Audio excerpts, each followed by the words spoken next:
देखो ध्यान दो एक बार। जो मैंने आप लोगों को कल डीपीपी दी थी उसके अंदर एक बार ध्यान देना। फर्स्ट क्वेश्चन हो गया। फर्स्ट का आंसर क्या आया? 12,500। फर्स्ट का एक बार आंसर चेक कर लेना। फर्स्ट बार ध्यान देना। Ambuja cement limited purchase a machine on 1119 for 1,20,000। अब कितने की मशीन परचेज की है? 1,20,000 रुपए की। इंस्टॉलेशन 10,000 था, मतलब मशीन की कॉस्ट कितने की हुई? रेसिडुअल वैल्यू आफ्टर 10 ईयर 5,000 है। On 1 March, expense on its repair were incurred to the extent of 2,000. Depreciation provided on straight line method. Books are closed on 31st March every year. The amount of depreciation for current year will be. तो आप मेरे को है ना सबसे पहले total depreciation बताओ। 1,30 minus 5,000 upon 10, ये कितना आता है? 12,500। अब बताए आप एक चीज समझना, बुक्स कब क्लोज होती है? 31st मार्च को बुक्स क्लोज हो रही है। तो 1 जनवरी, अच्छा ये जो रिपेयर का खर्चा है ये असेट की कॉस्ट में नहीं जुड़ेगा। ये आपका देखो समझो, ये जो रिपेयर का खर्चा आपने किया ये 1 मार्च 2019 को किया, ये असेट, इसका डेप्रीशिएशन से कोई लेना देना नहीं है। मेरे को एक बात बताओ, डेप्रीशिएशन हमेशा किस पे लगता है? असेट पे लगता है या एक्सपेंस पे लगता है? मतलब असेट, जैसे मान लो मैंने एक असेट खरीदा 5 लाख रुपए का, मैंने कार परचेज की 5 लाख की, 2 महीने बाद उसको रिपेयर कराया 1,000 रुपए का, तो 1,000 रुपए रिपेयर जो कराया वो एक्सपेंस है कि असेट है? आप एक चीज समझो, डेप्रीशिएशन तो असेट पे लगता है ना। अगर मान लो कोई ऐसा रिपेयर हुआ जिससे बहुत मेजर रिपेयर है, जिससे असेट की वैल्यू बढ़ रही है, तो वो असेट में जाएगा ना। आपने एक रूटीन रिपेयर करा है 1,000 रुपए का, तो उस पर तो डेप्रीशिएशन लगेगा ही नहीं, वो तो एक्सपेंस है आपका। तो आप मेरे को एक बात बताओ, असेट की कॉस्ट कितनी थी? लाइफ साल्वेज कितना है? और तो ये 12,500 डेप्रीशिएशन है। अब आपने असेट कौन सी तारीख को खरीदा था? ये ईयर का बैंड होगा। तो आप बताओ पूरे साल का डेप्रीशिएशन लगेगा क्या? आप 12,500 तो पूरे साल का बता रहे हो ना आंसर। आपने असेट कौन सी तारीख को खरीदा, ध्यान दो ना। ये ईयर कब एंड हो रहा है आपका? 31st मार्च को। बोला करंट ईयर का डेप्रीशिएशन बताओ, तो करंट ईयर का 12,500 कैसे आएगा? 12,500 अपॉन 12 × 3 होगा ना। तो कितना आ रहा है? 12,500 डिवाइड बाय 12 × 3 कितना आता है ये बताओ। तो 3,1, ऑप्शन नंबर ए होगा ना।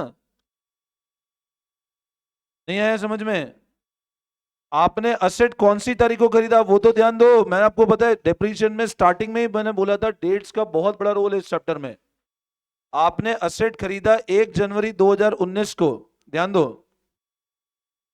आपने असेट जब 1 जनवरी 2019 को खरीदा, अच्छा अगर कंपनी मान लो कैलेंडर ईयर फॉलो कर रही होती तो ईयर कब एंड होता? तो पूरे 12 महीने का डेप्रीशिएशन लगता। बट आपका ईयर कब एंड हो रहा है? तो 12,500 कितने महीने का डिप्रीशिएशन है? इस साल तो 3 महीने असेट चला ना। अब अगले साल बताओ, नेक्स्ट ईयर क्या 3 महीने का लगेगा? पूरे साल का लगेगा। समझ में आया? कितने लोगों का 3,175 किया था? ईमानदारी से बताना, एक ने भी नहीं किया था।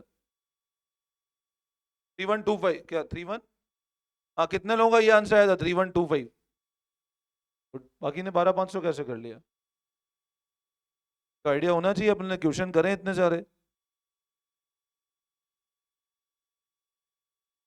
3,125 12,500 कितने लोगों का आया था? और बाकी ने कहा सर मतलब ही नहीं अपने तो, असेट के हम जान जीवन डिप्रिशिएट हो रहा है, हम क्या करें? हाँ, बोले आप कितनी कोशिश कर लो, हम तो ठीक है बढ़िया।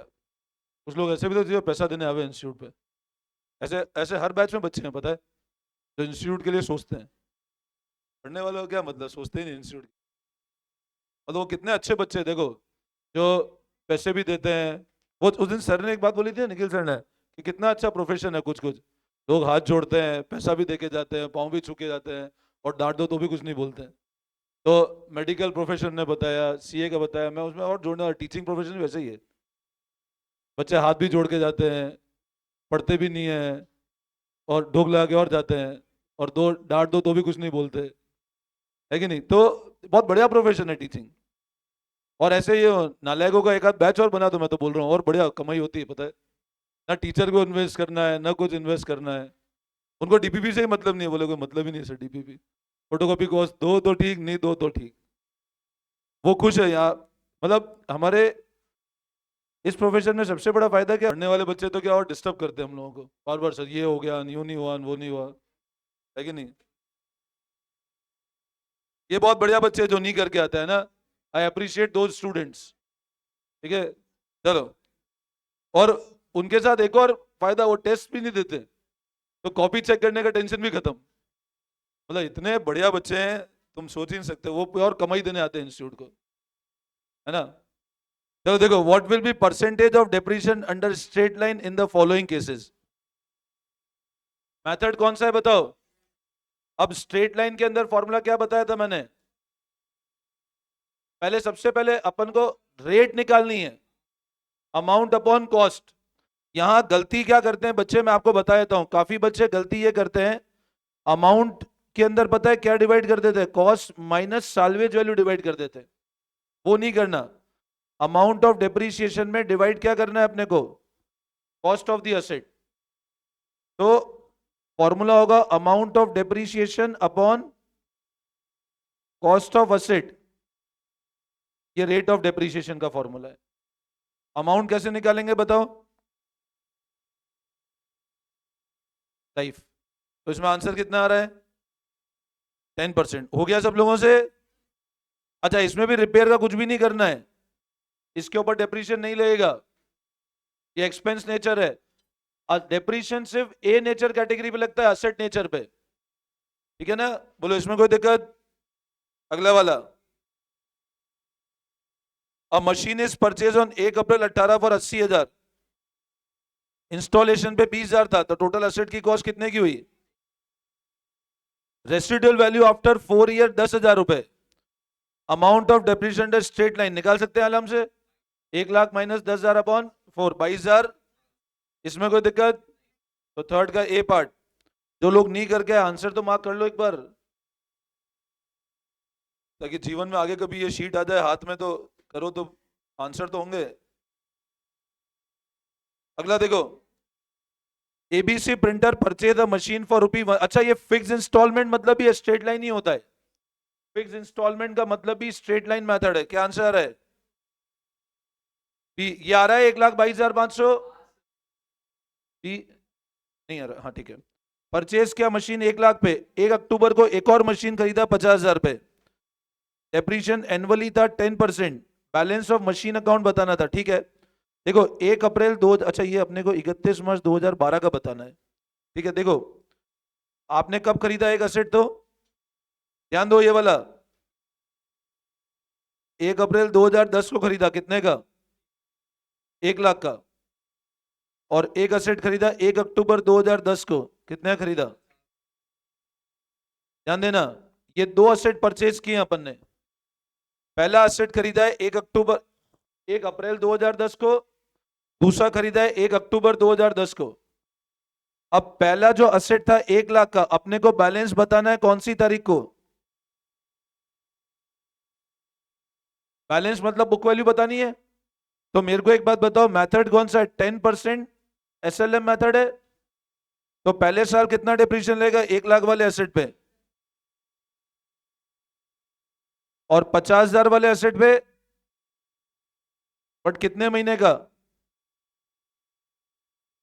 6 महीने का। तो इस पे डिप्रीशिएशन कितना आया, और इस पे कितने का आया? मतलब टोटल पहले साल कितने का डिप्रीशिएशन चार्ज हुआ? बोलो इसमें कोई दिक्कत? ठीक है। अच्छा, स्ट्रेट लाइन मेथड है, तो अगले साल इस पे कितना रहेगा और इस पे कितना हो जाएगा, तो कितना डिप्रीशिएशन हो गया? अब मेरे को बताओ पहला साल कौन सा था, आपने खरीदा कौन सी तारीख को? 2000। तो पहला साल कौन सा था? 10-11। और सेकंड कौन सा था? 11-12। अपने को बैलेंस कौन सी तारीख को निकालना है, ये ध्यान दो बेटा। मतलब ईयर 11-12 का, तो 2012 मतलब 11-12 का डिप्रीशिएशन और लगाना है। तो टोटल डेप्रिसिएशन कितना हुआ 2 साल का। अब बुक वैल्यू क्या होगी बताओ, बैलेंस 31 मार्च 12 को कितना होगा, 1.5 लाख का असेट है टोटल, माइनस 27,500 रुपए, तो 1,22,500 ये बुक वैल्यू है आपकी जिस दिन 30 मार्च 12 की। वापस समझाओ, एनी डाउट? मैंने क्यों यहाँ 6 महीने का लगाया, क्लियर है ना? क्यों, पहला साल इसको खरीदा 1 अक्टूबर को, ईयर एंड हो गया 31 मार्च को, तो पहले साल असेट 6 महीने ही चला है आपका। बोलो इसमें कोई दिक्कत? नेक्स्ट देखो आगे।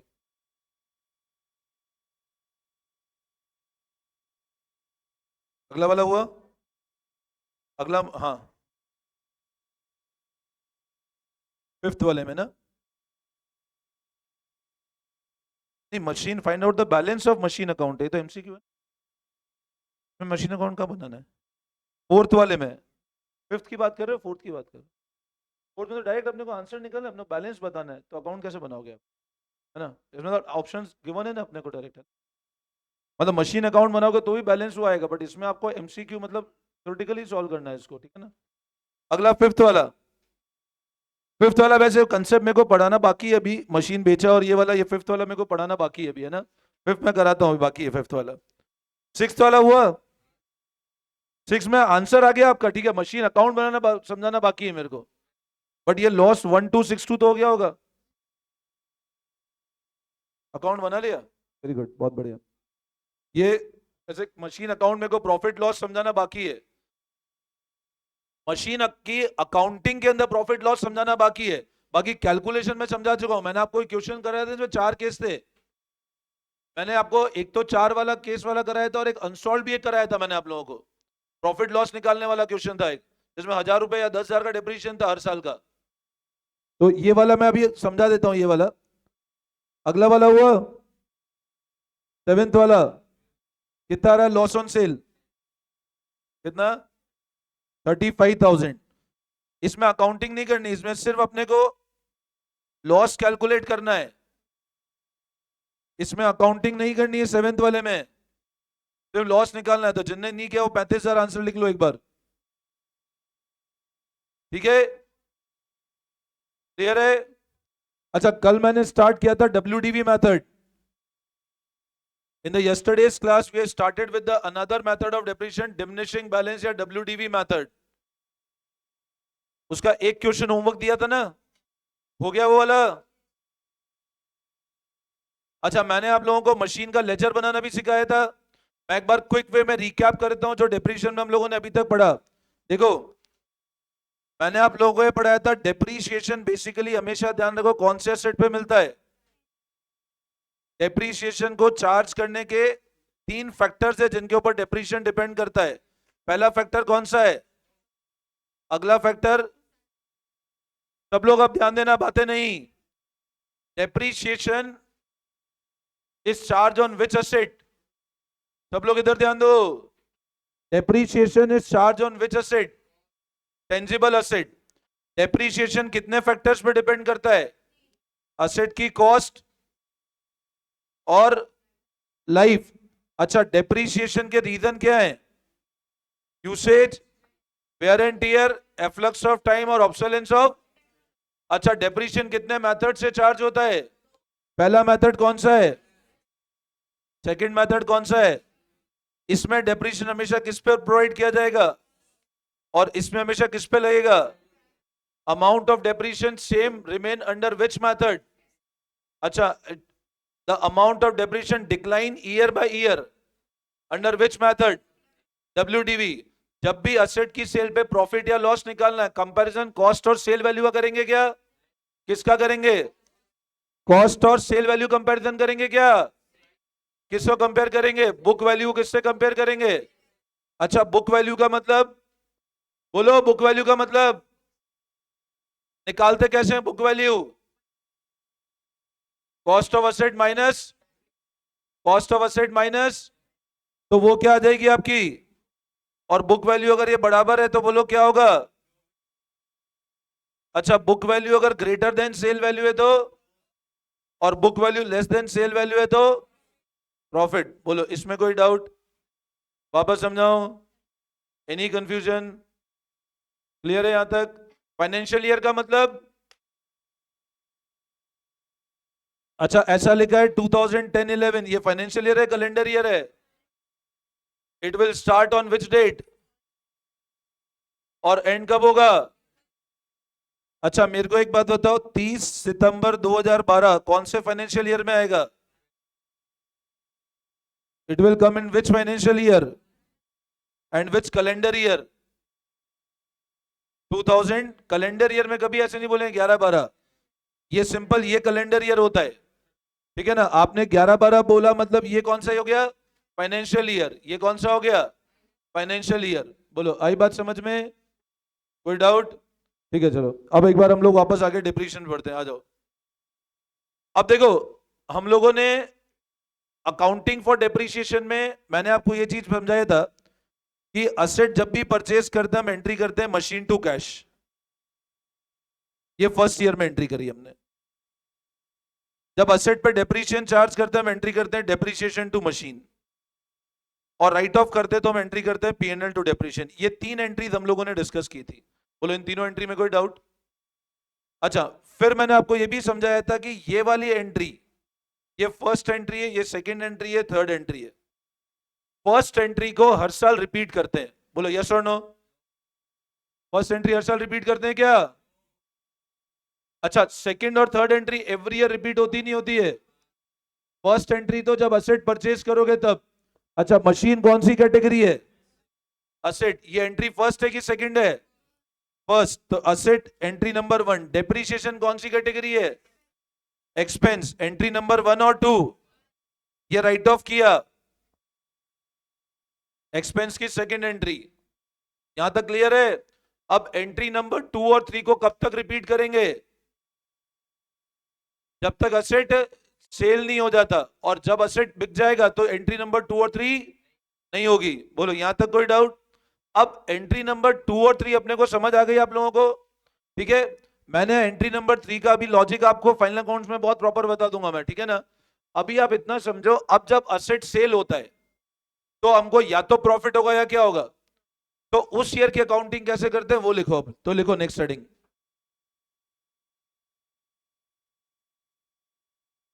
अकाउंटिंग व्हेन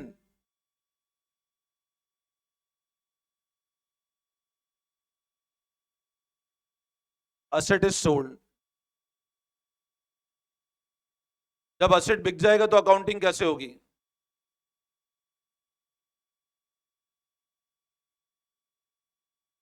अब बताए इसकी जर्नल एंट्री मैं आपको डेटा देता हूं, जर्नल एंट्री आप लोग बताओगे, है ना?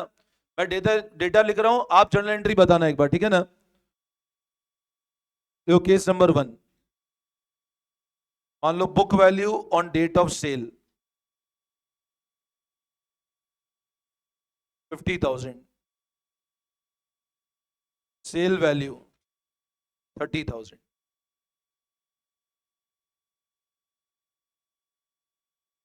बहुत सिंपल केस लिखा है मैंने, book value on date of sale 50,000, sale value 30,000।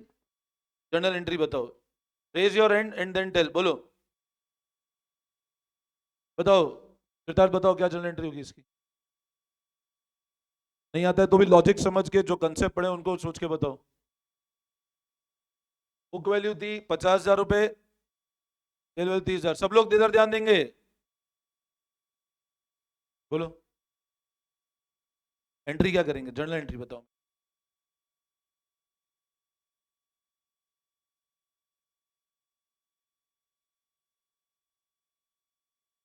Bank को डेबिट करेंगे amount,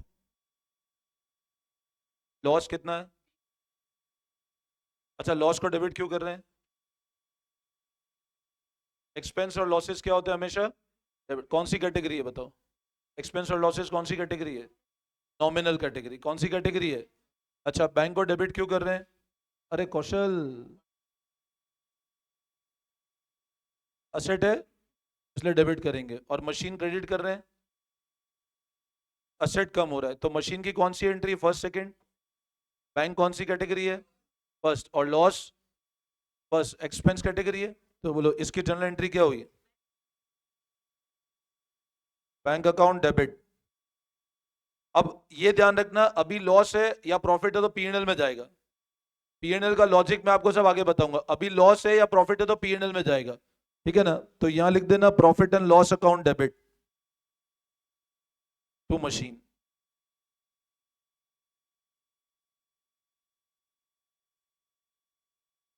bank first asset second asset कर दो, पीएनएल को छोड़ देना अभी फर्स्ट सेकंड।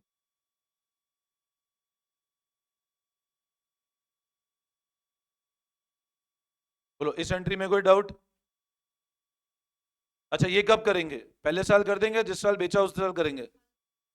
साल बेचा मतलब this entry will be pass on the date of cell.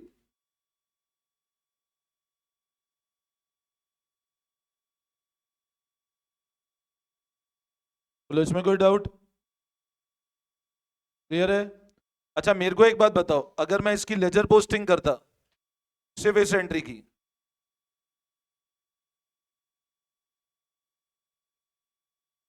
सिर्फ इस एंट्री की लेजर पोस्टिंग करें, क्या होगा?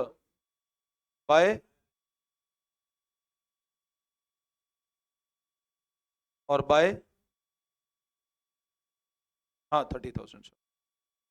बैंक कितना आएगा बताओ? बैंक 30,000 से आएगा। चलो इसमें कोई दिक्कत? ऐसे ही होती लेजर पोस्टिंग, ये बना लेना एक सिंपल।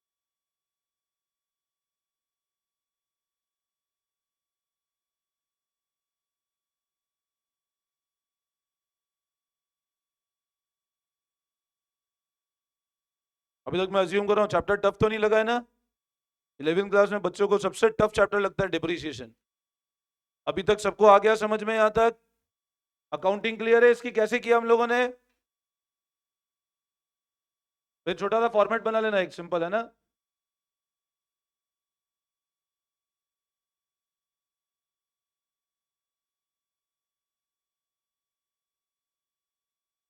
अब मैं केस नंबर 2 पे आ रहा हूं।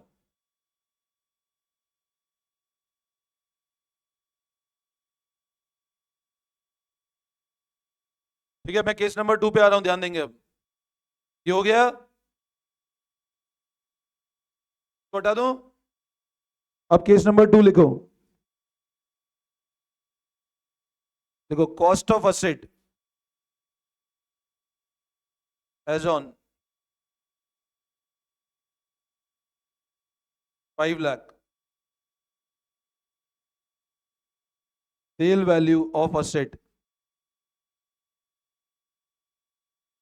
As on 2 lakh, depreciation at 10% per annum on SLM। फिर प्रॉफिट और लॉस की जर्नल एंट्री, कैलकुलेट लॉस और profit and pass journal entry. अब बताओ, असेट की कॉस्ट 5 लाख रुपए थी, असेट को बेचा कौन सी तारीख को? 30 सितंबर 2023 पर 2 लाख पे। जर्नल एंट्री मेरे को सिर्फ 2023 की पास करनी है। Journal entry, journal entry for 2023 कर दो आप तो, 23 24 कर देना। आज journal entry for 23 24 calendar year, financial year है 23 24 लिखा ना। काउंटिंग ईयर 31 मार्च को एंड होता है। अब मेरे को बताओ, प्रॉफिट और लॉस निकालने के लिए क्या करना पड़ेगा? सबसे पहले बुक वैल्यू कौन सी तारीख की चाहिए? बुक वैल्यू कौन सी, हमने बेचा कब? अच्छा बताओ ईयर कौन सा है, 23 24 है या 22 23 है? 30 सितंबर 23 24 में आएगा। तो अब बताओ मेरे को बुक वैल्यू कौन सी तारीख की चाहिए? तो कॉस्ट ऑफ असेट, अब ये कौन सी तारीख का कॉस्ट?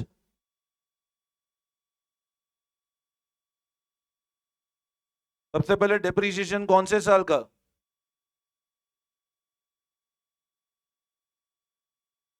तो ये आपकी बुक वैल्यू कौन सी साल की आ जाएगी?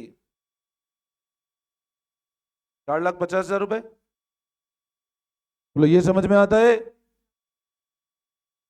अब डेप्रीशिएशन कौन से साल का? पूरे साल का लगेगा। अब बुक वैल्यू कौन सी साल की आ गई? बोलो, यहां तक कोई दिक्कत आप लोगों को? चेक कर लो। Any doubt till this point? क्योंकि मेरे को बुक वैल्यू कौन सी तारीख की निकालनी है? बुक वैल्यू कौन सी तारीख की निकालनी है? क्या इस दिन की निकालनी है क्या? अच्छा, अब कितना दूर है बताओ अभी 30 सितंबर? अप्रैल से चेक करो। अप्रैल, मई, जून, जुलाई, अगस्त, सितंबर, कितने महीने का डिप्रेशन और लगा दें? कितने महीने का और लगाएं बताओ? तो मैं यहां लिखता हूं डेप्रीसिएशन 6 महीने का। कितना आएगा बताओ? आधा लगेगा ना? तो बताओ बुक वैल्यू कितनी आएगी?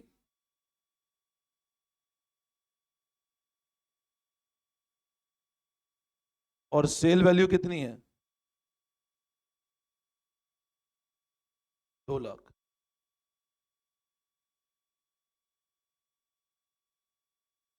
अब बताओ प्रॉफिट हुआ लॉस हुआ? 375 का सेट कितने पे का? 2 लाख पे। वापस समझाऊं क्या? 5 लाख असेट की कॉस्ट है, डेप्रीशिएशन 50,000 था, बुक वैल्यू थी 4.5 लाख। 22-23 का 50,000 हुआ, बुक वैल्यू आई 4 लाख। 23-24 का 25,000 हुआ, बुक वैल्यू आई 375, बेचा 2 लाख पे, कितने का लॉस हुआ? तो देयरफॉर लॉस इक्वल्स टू, अब मेरे को है ना, आप जर्नल एंट्री बताओगे 1 अप्रैल 23 से 30 सितंबर 23, मेरे को ये वाली जर्नल एंट्री चाहिए आप लोगों से। मतलब इस साल 23-24 की एंट्री बताओ मेरे को, उसके पहले की एंट्री का मतलब नहीं है। पहले की एंट्री तो ये सबको क्लियर है, मशीन परचेज की, machine to cash, depreciation charge किया, डेप्रीशिएशन टू मशीन, अगले साल में फिर डेप्रीशिएशन टू मशीन। अब मैं आपसे एंट्री कौन सी, सब लोग इधर ध्यान देना, मैं आपसे जर्नल एंट्री पूछ रहा हूं 1 अप्रैल 23 से 30 सितंबर 23 की। मैं आप लोगों से जर्नल एंट्री कौन सी डेट की पूछ रहा हूं? 1 अप्रैल 23 से 30 सितंबर 23 की एंट्री, मतलब इस साल क्या एंट्री होगी आपको ये बतानी है। तो मेरे को एक बात बताओ सबसे पहले, क्या इस साल 1 अप्रैल 23 को, अब मेरे को, मैं आपसे डायरेक्ट बोलता हूं, अपने को लेजर बनाना है। देखो अब थोड़ा सा लेवल में बढ़ा रहा हूं, है ना? सब लोग ध्यान देना। अगर मैं बोलूं मेरे को लेजर बनाना है सिर्फ 23-24 का, सिर्फ 23-24 का लेजर बनाना है, क्वेश्चन कभी आपको ये बोल सकता है आप सिर्फ इस साल का लेजर बनाओ। अब उस साल का लेजर है तो पिछले 2 साल का वर्किंग करके आप टाइम वेस्ट कर रहे हो। तो मेरे को एक बात बताओ, ये मैंने बनाया मशीन अकाउंट, तो 1 अप्रैल 23 को इसमें कुछ बैलेंस होगा कि नहीं होगा बोलो? अच्छा, मशीन कौन सा नेचर है बोलो, असेट है लाइबिलिटी है? तो कौन सा बैलेंस होगा, डेबिट या क्रेडिट? डेबिट। तो टू कैश करूं क्या इस साल? क्या करें, बाय बैलेंस ब्रॉट डाउन या टू बैलेंस ब्रॉट डाउन? पक्का बाय नहीं करेंगे? सोचो एक बार, क्या करेंगे? To balance brought down. अच्छा, अमाउंट कितना होगा निकालना है, अपन निकाल चुके हैं देखो। आपका बुक वैल्यू कितना है 1 अप्रैल 23 को?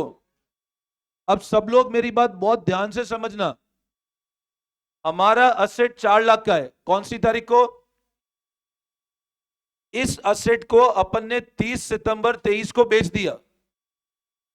तो मेरे को एक बात बताओ, देखो ध्यान देना, अब 1 अप्रैल 23 को आपकी वैल्यू कितनी दिख रही है, बुक वैल्यू?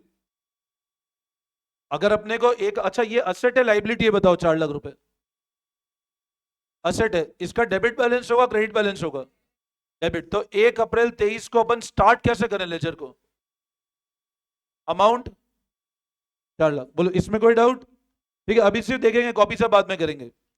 तो मैंने यहां लिख दिया टू बैलेंस ब्रॉट डाउन। देखो आपको ये कंसेप्ट समझ आ गया ना, तो चैप्टर में क्या अपन आगे क्वेश्चन करेंगे, आपको दिक्कत नहीं आएगी।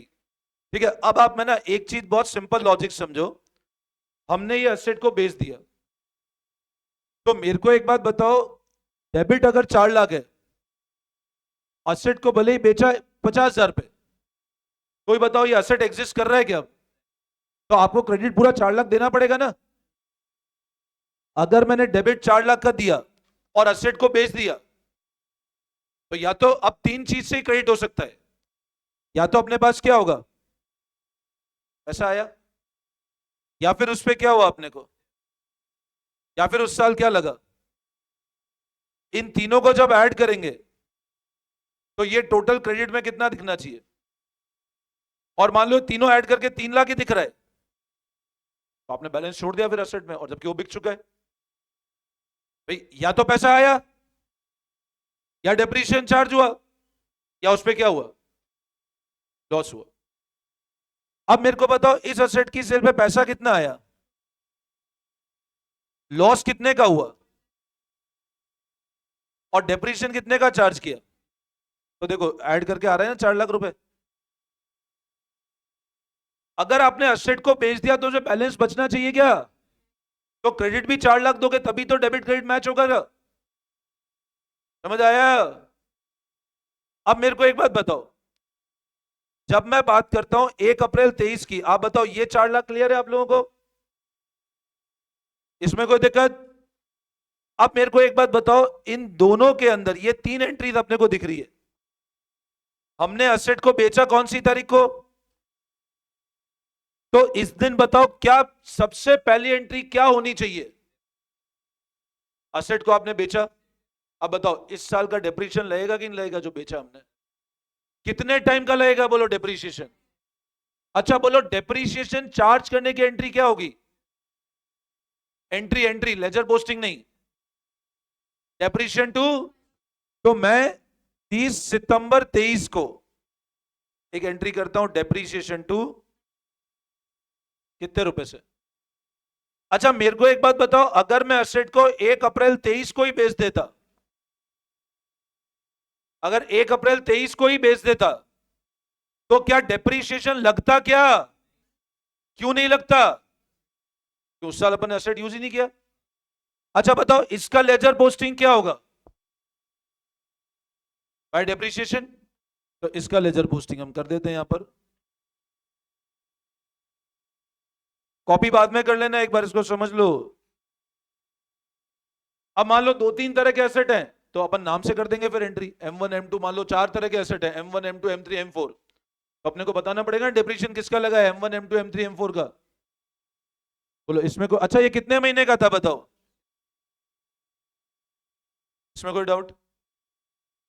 अब बोलो असेट को बेचा कितने पर, तो क्या करें बोलो।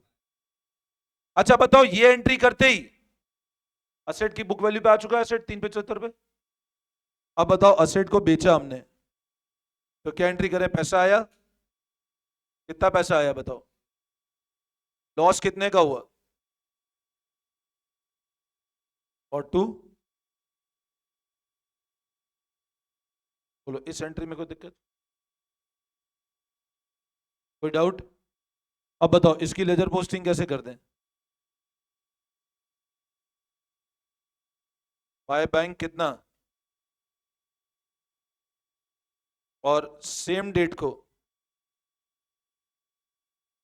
का लॉस बुक कर दें। कुछ बैलेंस बचा क्या, कैसे बचेगा, असेट बेच दिया बैलेंस बचेगा ही नहीं, टोटल मैच हो गया। बोलो आई बात समझ में? वापस समझाओ, ये कॉपी कर लिया था ऊपर वाला, ये वाला कॉपी कर लिया था ना यहाँ तक, ये तो हो गया था लॉस तक कॉपी। तो अब ये कर लो फटाफट, मशीन अकाउंट बनाओ। मशीन अकाउंट 1 अप्रैल 23 का,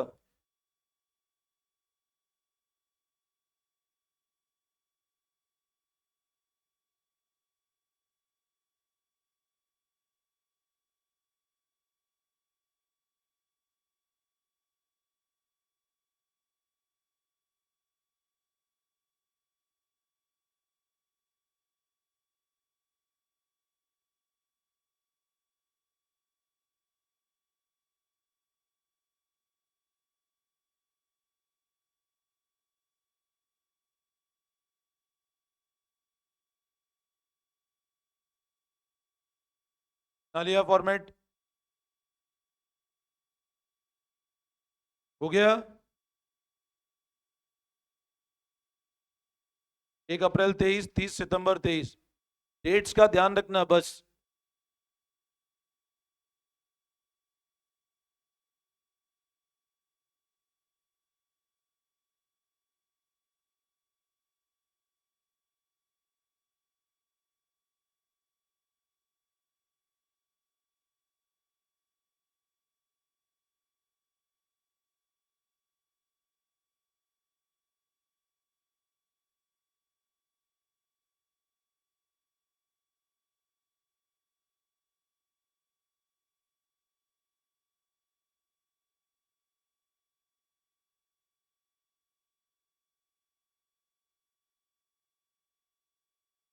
कर लिया? ये कॉपी कर लो फटाफट।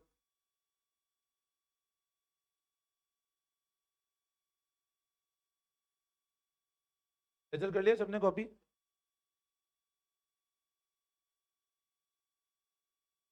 अभी आ जाएगी कॉपी। आज पक्का कॉपी लेके ही जाओगे तुम? ठीक है, दिखा कॉपी आपको, मार्क्स मिल जाएंगे आपको, है ना?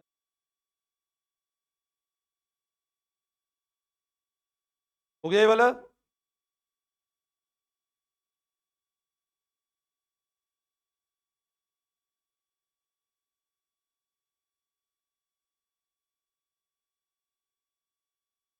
हो गया?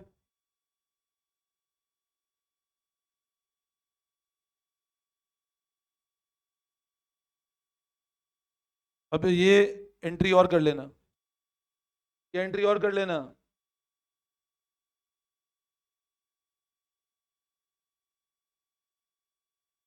ये एंट्री और कर लेना, depreciation to machine and bank profit and loss to machine.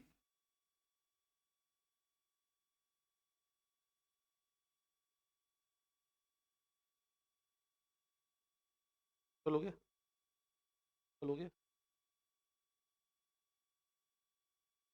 हो गया ये वाला?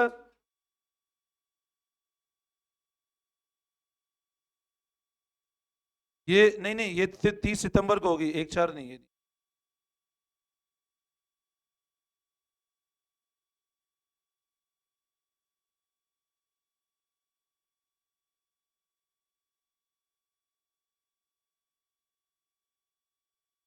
कॉपी कर लिया? ये एंट्री भी कॉपी कर लेना एक बार। और एक लास्ट केस और कर लेते हैं, फिर हम लोग क्लास कंक्लूड करते हैं। एक एक लास्ट, अरे एक लास्ट केस प्रॉफिट वाला। नहीं नहीं नहीं नहीं, अरे अपन प्रॉफिट की तो बात करी नहीं अभी तक।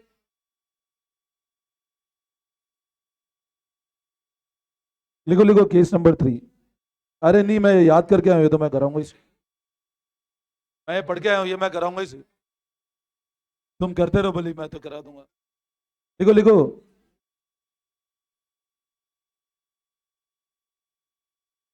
हाँ कर लो फटाफट कॉपी करो।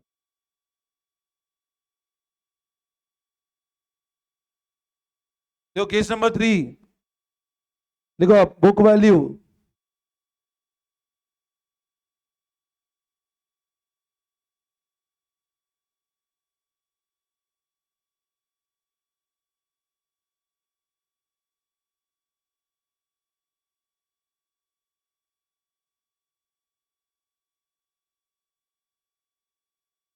बिल्कुल सिंपल से ही केस करा रहा हूं मैं। Book value 70,000, sale value 90,000। अब बताओ, अब 20,000 का क्या है? प्रॉफिट है। बुक वैल्यू 70,000 है और बेचा 90,000 पे। तो अब क्या है हमारा? 1 अप्रैल 23। सेल वैल्यू भी उसी दिन की। मैं और उसको प्रॉपर लिख देता हूँ।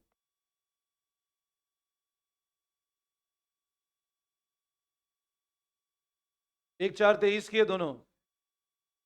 तो बोलो प्रॉफिट कितने का आया? अब मेरे को जर्नल एंट्री बताओ।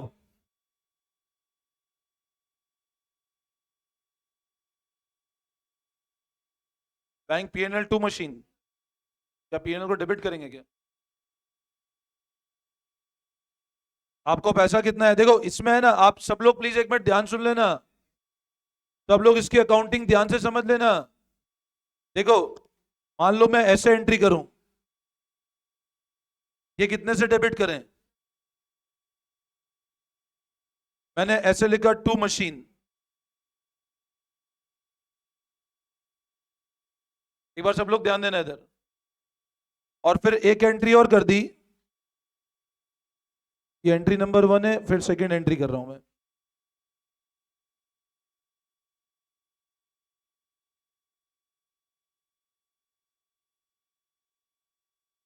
क्या ऐसे कर सकता हूं क्या इस एंट्री को, दो एंट्री है। अच्छा चलो, आप मेरे को बोल रहे हो सर ऐसे एंट्री करो, पैसा कितना है बताओ, आपने कहा सर टू मशीन,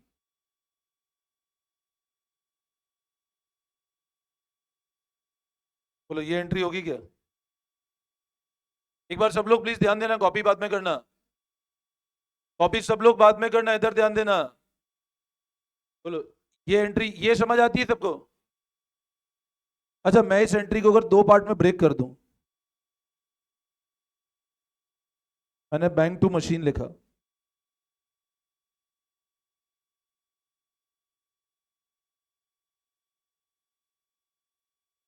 और मशीन टू पीएनएल लिखा, तो बोलो इन दो एंट्री को मर्ज करके क्या ये एंट्री नहीं बनती क्या, नहीं बन रही क्या। बैंक 90,000 का डेबिट है, देखो 90 का डेबिट,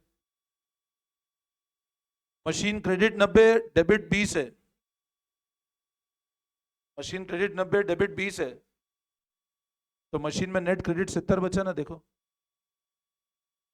और टू पीएनएल 20,000, तो ये दिख रहा है टू पीएनएल 20,000, नहीं हो सकती। अरे कौशल, एक बार में समझ में नहीं आता है क्या,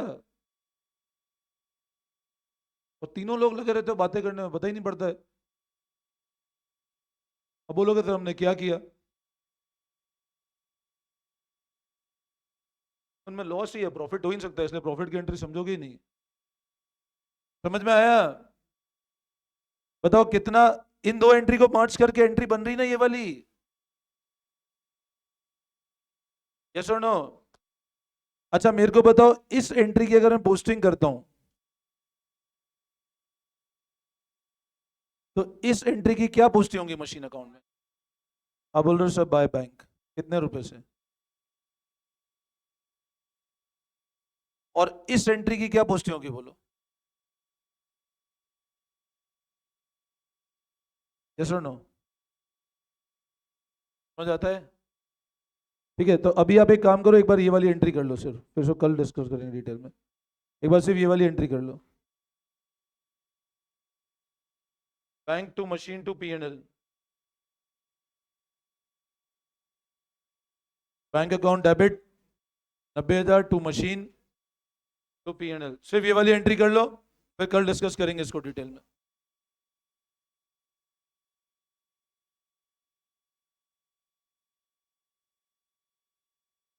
कर लिया, ठीक है, आज कंक्लूड करते हैं क्लास, कल डिस्कस करेंगे।